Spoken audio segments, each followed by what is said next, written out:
Okay, I'm gonna change direction today. I thought I was gonna do just a time lapse, but I think I have some thoughts to share with you. I'm doing a picture of my father's tools from way back when. They're a big part of my life growing up.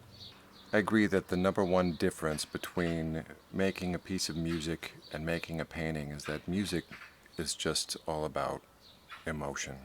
If you can tap into your emotion and share it with somebody and have that connection, that's the best thing about music. Well, most of the time, a painting demands an explanation. And I think this demands an explanation. I tend to explore three, four themes over and over again in my paintings.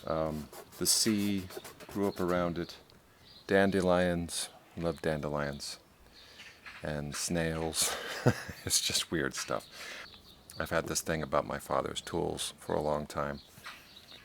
I think a lot of men view their father's tools as some sort of mystical device, and it is. My father taught me how to paint, and I spent a reasonable amount of time in his garage until he would kick me out. When you do a painting, very often it's like a meditation.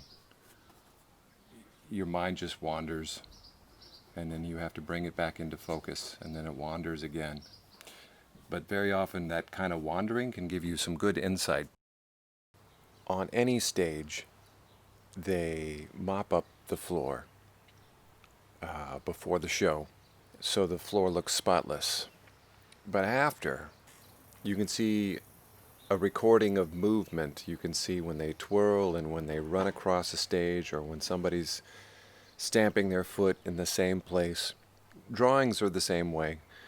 When somebody is really tentative like a child and they're trying to draw that circle and you see all the little squiggly marks, or when they just draw a circle like a Zen master and it's perfect.